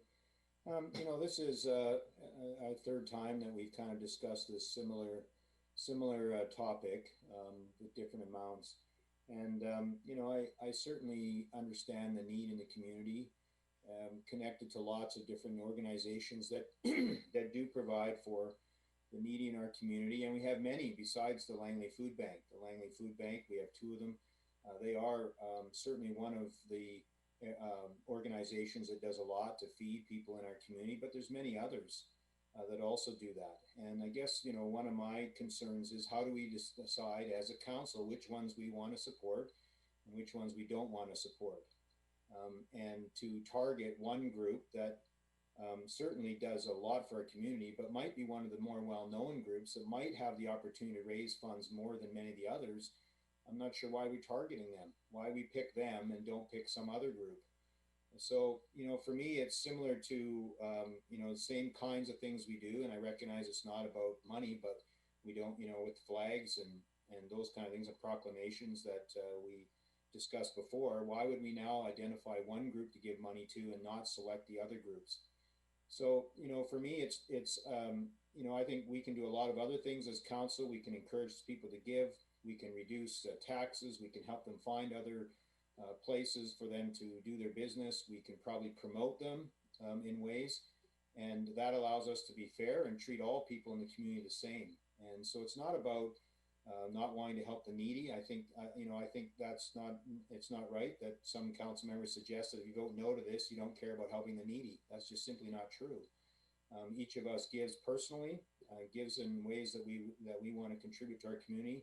To me, it's about a fairness model in our whole community, and it's a challenging one for sure, because I'd love to give $20,000 to every group that helps people in Langley. That would be ideal, but we'd probably be up to $1 million if we did that. So I'm not prepared to support it for those reasons. I'm prepared to do a lot of things to support the food bank and to help them along with all the others that help our community. But to just pick one and give them money and not the others doesn't seem right for council to do. Thank you. So I've put myself down the list before the second time speakers, and I'll just speak once and let Councillor Richter close. Certainly, my position hasn't changed. It's similar to Councillor Whitmarsh. I firmly believe that certainly we should be encouraging people to donate to those in need. I am proud of my donations that I make every year, and I think taxpayers' dollars, all taxpayers have their favorite charities, and they make decisions on their own. I don't really want to use taxpayers' money to make my donations. I use my own money for that, and I think appropriate use of tax dollars is for something else. And we're going to budget. We're really going to be struggling with balancing this budget, or coming in at a low number, and certainly these are all worthy causes. But I do believe that as a council with property tax dollars, that we should be looking at what is our mandate, and certainly. I encourage people to donate to worthy causes and to people in need, and share the money that we have with those that are less fortunate. So just my comments. Thank you. I did have now, Councillor Richter. It was your motion. Do you want to finish with it, because your name was up and down, and I go to Councillor Long and then to you. Okay, you're nodding head. So Councillor Long, and then I'll let Councillor Richter finish. I was going to say, we should be embracing any opportunity that the community wants to put forward to raise money for funds during COVID, and I'm wholeheartedly hope that council can do that without having to take the checkbook out, but rather to put our resources out there and make the public aware that we are here to help. We are here to help to organize or help to facilitate fundraising events like happened in Ottawa. I think over $40,000 in food, money, toys, and other items were raised, and the community had a fabulous time at it. So let's do more of that. That's where I think we should be putting our efforts, not the tax dollars. Thank you. Thank you. Councillor Richter. Yes, thank you, Mr. Mayor. I think what was unfortunate when this first came up was that it was linked to a Christmas tree, and it never should have been linked to a Christmas tree. It should have always been about, do people in this community need food at this time? And the answer to that question in my mind is yes, they do need food. And do we as a group have an obligation to help them get food? I suppose you could argue that from a number of different angles. I think if we can help them, we should be helping them. Councillor Long referred to the need for leadership. Well, leadership isn't just by individuals, it's also by groups. And I think that, making a gesture like this on behalf of a group to organizations that are going to serve everybody who needs food, then that's a right thing to do. But I appreciate the sentiments that have been expressed here. I will be very disappointed if it fails, but it sure sounds like it's going to fail. And I hope council could just see past the bloody Christmas tree and think about helping people. That's all I'm saying. Thank you. Thank you. Councillor Woodward. Yeah, thanks. I mean, I can certainly learn from the example of maybe not linking into another issue in the future. I'm still a young councillor here, not a lot of experience, so I'll certainly chalk up a learning experience on that one. For me, though, it was rather emotionally linked to the Christmas tree. I mean, I found that expenditure to be questionable at best. Is it our business as a council to be spending tax dollars on Christmas decorations for one community and not another, versus one cause and not another? As referenced by one councillor, we're here to pick apparently which community gets a Christmas tree, and others do not. So that seems to be something we actually do all the time in this regard.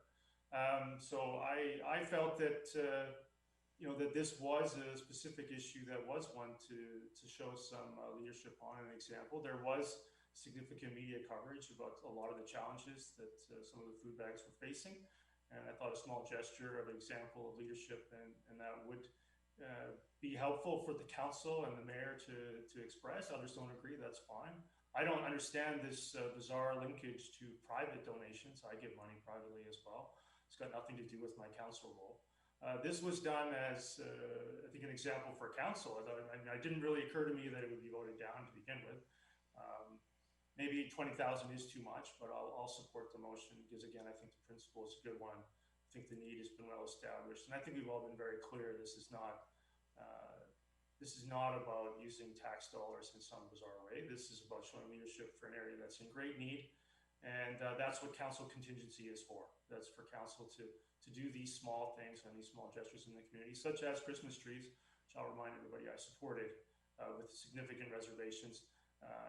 It's too bad that some of us with similar projects and similar ideas with similar dollars don't receive the same support. Thanks.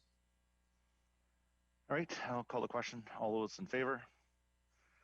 Opposed? Councillor Arneson, Mayor Froese, Councillor Whitmarsh, Councillor Kuntz, Councillor Long opposed. And it's kind of interesting. The top line is all opposed, the bottom line on my screen is all in favor. The motion fails. And so now we move on to 03, and that's Councillor Richter. Please go ahead. Someone's mic is on. Okay, Councillor Richter, go ahead. Yes, thank you. I will move the motion. Okay, thank you. Is there a seconder? Councillor Arneson seconds it. Councillor Richter, do you wish to speak to it? Yeah, I'm very concerned as a taxpayer that organizations in this community are benefiting from public tax dollars by virtue of the fact that they're getting a grant to cover their property taxes, which of course is funded, this grant's funded by property taxes. And at the same time, they are carrying, and not all of them, a few of them, very few of them, are carrying out activities that put this community at risk. I don't think it's fair. I really don't think it's fair that you should be able to take from the goodness and the greatness of the community at the same time as you're undertaking activities that put the community at risk. And I don't think that if you're doing this, you should be allowed to continue to do this.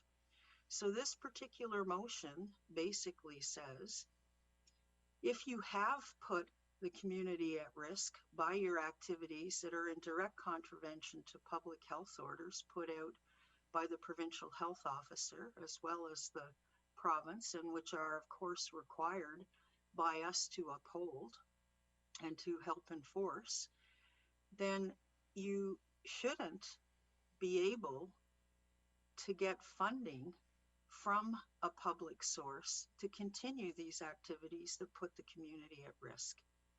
I think we have to put our foot down, and this is, I think, the best way to put our foot down. So if you haven't put the community at risk, and there are lots of organizations out there that get the grant, the tax exempt grant, and they abide by the rules, and they should continue to be supported by public monies. But those organizations that willfully and purposely are ignoring public health in this time of a COVID pandemic don't deserve to continue to enjoy the benefits of public tax dollars. So that's what this motion is about, and I hope council will support it. Thank you. Councillor Arneson. Yes, thank you. And I want to thank Councillor Richter for bringing this forward. And through your worship to staff, having read this and considered it, and myself having a great deal of difficulty trying to consider what we can do as a local government to ensure that those who are carrying on any activities, and I know this is linked to the permissive tax exemption, which is administered fundamentally by the province to churches, but we do have some jurisdiction over it. So I do feel that there is more that can be done, and I got hold of the township over the holidays to express that concern. So I'm glad something formalized has come forward. My only concern in this is that we look at this in a way to try and determine if we are taking this approach and direction, that we are not inadvertently doing something that is going to create a sense that we are wanting somebody to ramp up their charter challenge to this. So I'm just wondering, A, about any limits to our jurisdiction to do such a thing, because it is delivered from the province, but B, the degree to which we might want to be somewhat cautious about what the implications would be should this be a charter challenge, because unfortunately I'm getting the impression there are unfortunately groups that would like that to happen, that they wish to launch some kind of legal challenge to the fact that they should be have their freedom limited in any way. So of course that's very problematic and the wrong thing to do from my perspective for the community. However, I do wonder, maybe through your worship to staff, just as a point of information, if that is something that we have yet considered. Mr. Backer. Well, thank you, Your Worship. I think the councillor may be referring to the news story this morning that referenced a charter challenge by specific groups of certain faiths that were challenging the public health orders. In this situation, what council is contemplating is not a challenge of a right to meet or to congregate, but instead a discretionary item, which is to provide a grant. And the grant itself is not within anyone's rights to obtain. It's purely discretionary to council. Council, for example, could determine that they wish to eliminate all grants to everyone, permissive tax exemptions tomorrow. Some municipalities have done so, and that in and of itself wouldn't give rise to a charter claim, unless perhaps there was some innuendo or suggestion that it was being done for an ulterior purpose, anti-organizationally based. So as such, if council simply exercising its discretion, establishing new criteria going forward that parties must meet to be eligible, that should be sustainable. Now, inherent in that is looking backwards is a different challenge, and that's something we'd have to more fully analyze, because in those circumstances, we do have bylaws that were adopted, and we'd be seeking to undo that in some way. So I would just put that caution out there looking forward. I think it's certainly reasonable and attainable. Looking in the rearview mirror could be more of a challenge. Okay, thank you. Councillor Davis. Thank you very much. I guess this is the wrong time to say we shouldn't be talking politics and religion, but I'm concerned that I guess it was the same question that Councillor Arneson had, a little different approach. Is this legal? Can we legally, and Mr. Backham just said, council could eliminate exemptions tomorrow if we choose. But now that there's a motion here and it's tied right in with on paper, is this something that we can be concerned about legally being charged? I know the reason I say is because, I have a friend that they do their meetings on Zoom, young fellow that works here. He I was giving him heck yesterday. He shouldn't be going to church on Sunday morning. Oh, that's the wrong thing to say. Sorry, I didn't say that exactly, but he goes to he couldn't milk, so he was going to church.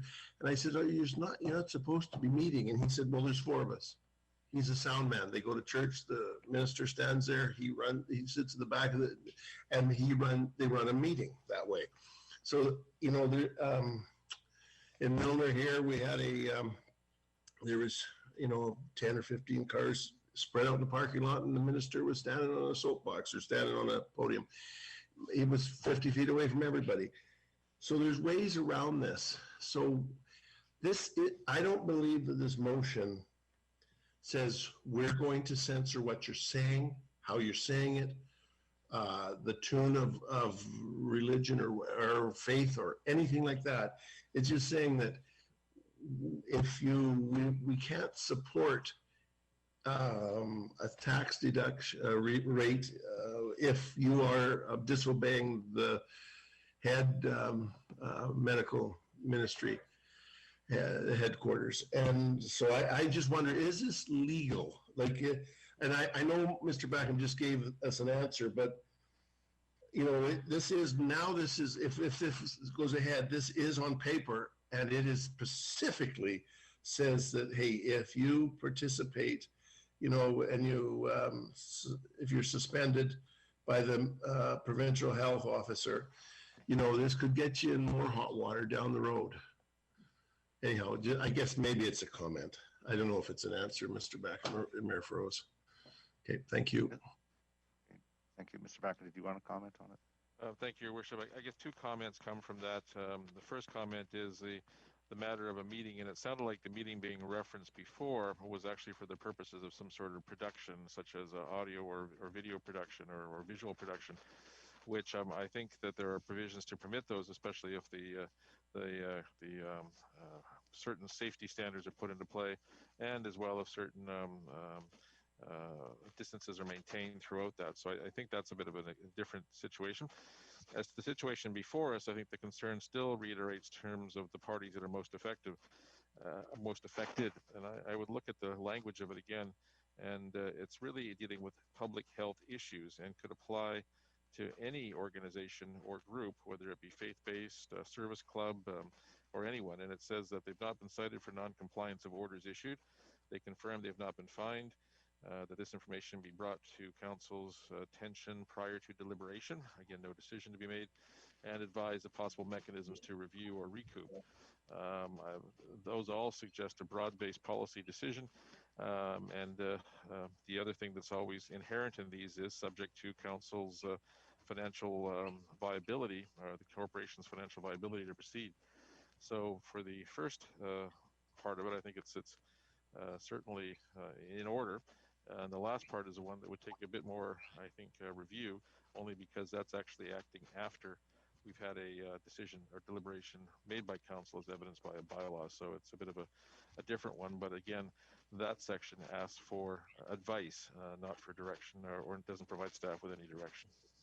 Okay, thank you. I didn't maybe clarify. There are, like I said, my couple of examples that I gave, there is ways to get around this and by Zooming or make a production, or, there is ways around that. So, but I think it's the people that are just saying flat out, no, we're not going to listen to the Ministry of Health. Anyhow, thank you very much. Thank you. Councillor Ferguson. Yes, thank you. And I too want to follow along the path of Councillor Davis and Councillor Arneson about, is this the right thing to do, and is it legal, and should we be doing it at all, or should we be exploring other avenues? I know there has been other jurisdictions or giving them fines, churches. There is a front page story in the Langley Advance Times about church leaders backing both the Minister of Health and also the government representative for health, Dr. Henry and Adrian Dix, and several churches signing a letter indicating their support. And that's an indication to Langley residents that folks in in the spiritual, I guess Christian, and they're only speaking Christian, it could be other denominations as well, are coming forward and expressing support.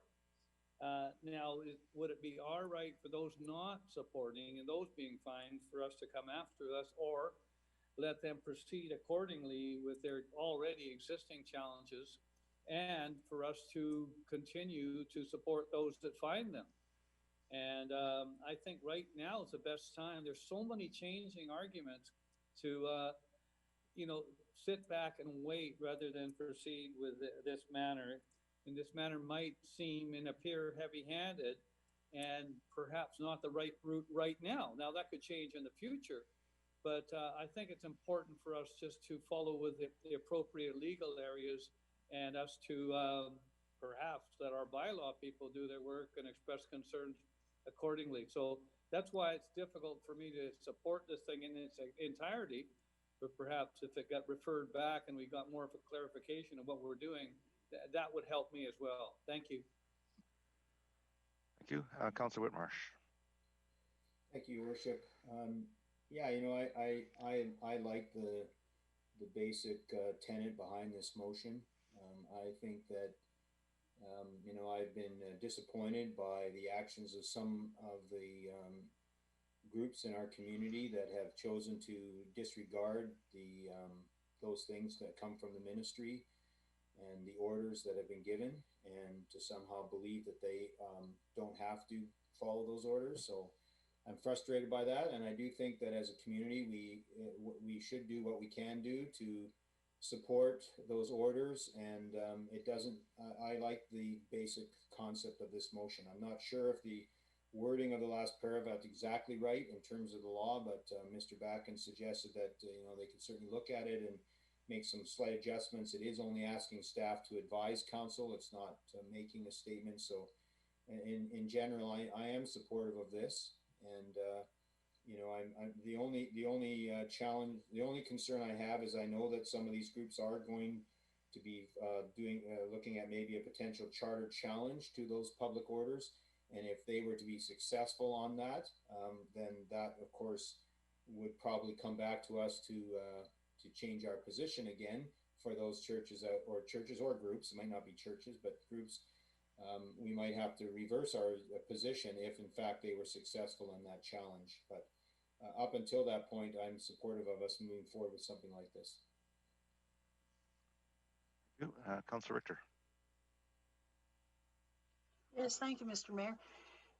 Hearing the discussion so far, I'm wondering if I could put a referral motion on this motion back to staff for them to review the language as well as the legal implications. I do believe we need to take a stand here. I think that we're not interfering with their religious freedoms or any other freedoms. We are just simply saying that if you want public monies to support your endeavors, you need to support public endeavors. So I would make that referral motion, if I could, Mr. Mayor, that we send this back to staff to review the wording, tighten it up, and bring it back to council at the next meeting. So I'll second it. Thank you. Moved by Councillor Richter, second by Councillor Davis. That would include, I'm sure staff will look into legal implications. Yes, that question has been raised several times. Okay, I don't see any other discussion. I'm going to call the question on the referral. All those in favor? Opposed? Opposed. And Councillor Long opposed. Carries. Thank you. All right. Scribbles and move on to 04. And this is Councillor Woodward. Go ahead. Yeah, thanks. I think it's just move the motion, Mr. Mayor. And just maybe I had to catch up here. I think we already have a motion on the floor for this. It certainly can put it here, but I just our special meeting we had previously, I believe there's been a request for exactly this, but I'm happy to take the motion again. It's just I'll second it, Mr. Mayor. Moved by Woodward, second by Ferguson. Sure, go ahead. Thank you. Yeah, I actually intended to bring this forward last December and missed the deadline, so I do appreciate some leeway on this one. I would like to hopefully see this presentation happen soon. to help inform the ongoing discussions. I think we've heard from our staff that they definitely see the benefits and want to proceed with their recommendations to start water treatment plant construction and expansion.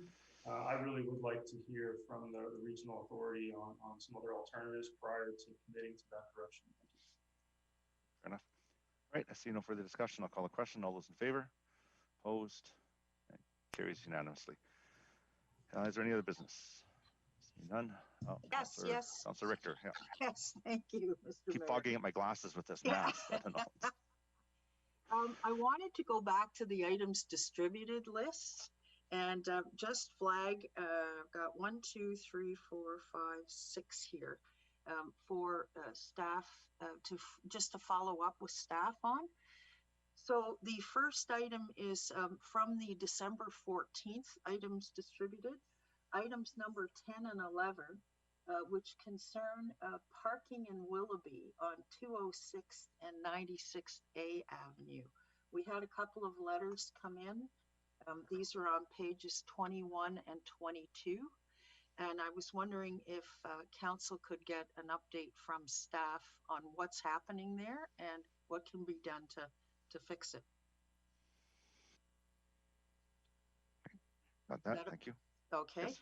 My second item is also from December 14th, and it's item number 12 with regards to the Christmas lights, or the Christmas lights in Williams Park and the traffic situation there, but more importantly, the concerns that area residents had about being able to access their properties. And it was quite concerning. In fact, we also had another letter come in on this on our December 17th agenda. So I guess what I'm asking for is, can staff review this for future plans about how to avoid potential traffic problems? Because Christmas in Williams Park is a beloved event in this community. I'd hate to see it canceled. But by the same token, people need to be able to access their properties. Okay. Turning to the January 7th package on page 66, item number 12, I was quite intrigued to read that the province is taking over the homeowner grant setup. And I'm curious as to why they decided to do that. But I'm wondering if we need to put an announcement about this on the township page to notify residents that they won't be doing it with their property taxes anymore. They have to go in to the provincial government website and do it and register there for it. Yes, that's a good idea. And I know I've raised this with Ms. Ruff too. So they're looking into ways to make sure that our public know, residents know. Thanks. Okay. Again, in January 7th, the item on page 108, item number 28, that's at page 108, and I'm just flipping to that now, was a query with regards to when the school zone signage would be erected at Topham School. And I'm just wondering if we could get an update on that one as well. I know there was some... Yes, we can maybe get an update right now, I think. Yeah. Okay. Yeah, well, if we could get an update now, that's great. Mr. Baca. Mr. Seffi, are you out there? I think you're been handling this for some time now. Yes, we have been handling this for some time. I believe all the signage is up. There may have been some, I guess, requirement for creation, fabrication of some signs, but I believe all the signs are up. We can certainly provide a memo to update council. Okay, that would be great, and maybe a response to the resident that sent the request in about the school signage. Item number 32 on page 114, which was a letter from Mr. Schaefer in Aldergrove with regards to flooding of his property as a result of a development that's gone in at 2698534 Avenue. Could staff please get a report on this, or could give us a report on this? do we need to shut the pipe off that's flooding the neighboring communities, or do we need to twin the sewer? That seems to be the basic question there. Yeah, I think staff have been looking into this. Mr. Sefi, do you have any? Sorry, could I request, please, what? It's number what 30. item number was it? Number 32. On page 114, yeah. It's. I know we talked about this one. Of which distribution package? It's the just January 7th distribution, and it's the flooding in some homes in Aldergrove. It's been forwarded to engineering division. I wonder if you have an update on that. Item number 32, January 7th distribution, page 114. For Mr. Schaefer, Gary Schaefer. Yeah, this particular list that I have in front of me, Your Worship, I don't know what the location is, and I don't recall the address nor the name. I do know that staff have been responding to a number of requests for assistance, and I guess in particular, one area staff have looked at and has provided information to the residents in terms of what they need to do on private property, as well as anything that staff can do to mitigate the concerns. But, well, it would seem to me that if there's a new development that's gone in there that's flooding the existing development, then there's some sort of an engineering problem with either the developers or with Township, because the neighboring properties shouldn't be having rising water levels. On page 117, reference is made to the Noort, N-O-O-R-T developments, and a pipe that they put in as a result of their development. So again, I'm just wondering if staff could, if they're looking into it, great, could they keep us updated on it or let us know? Yep. And then item number 36, which runs quite lengthy item from page 124 to 168, which is the British Columbia Poverty Reduction Strategy. Fascinating paper. I'm wondering if I could request that council receive a staff presentation on this with regards to the impact of this strategy on township required services and budget. Akin? Yeah. Yes. Great. And that's it for my list. Thank you, Mr. Mayor. Thank you. It's a late Christmas list. Councillor Ferguson.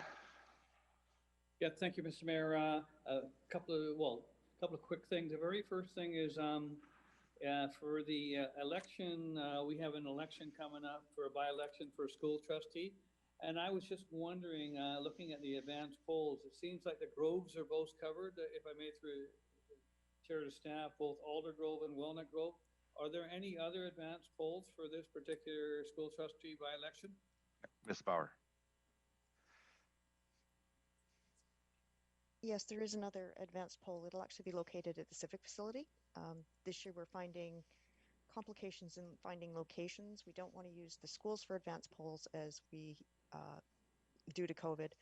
So, and we're having to look for civic facilities or other facility of the township that are actually open or easily accessible. So there is the 3 advanced polls, as you said, the two Groves and the one at the civic facility. Okay, that's good to know. Okay, Mr. Mayor, I did want to say that, you know, I know we're a small little community in Canada. We share an international border. We have an international border crossing in Langley, and I did want to say that looking at what happened last Wednesday in the United States of America, that many of us Canadians look at something like this and say, how is it possible for something like this to happen?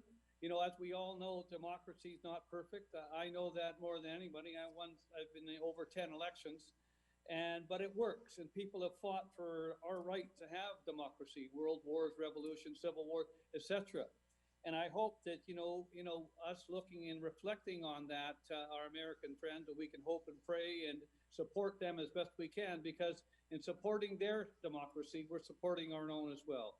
So I know that you'll be talking to other people, Mr. Mayor, and our MLAs, our MPs, and others.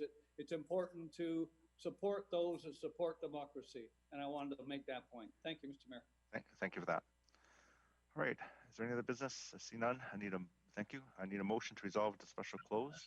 So moved. Davis, second by Councillor Kunst and Councillor Richter. Yes, first of all, I'd like to add a legal item.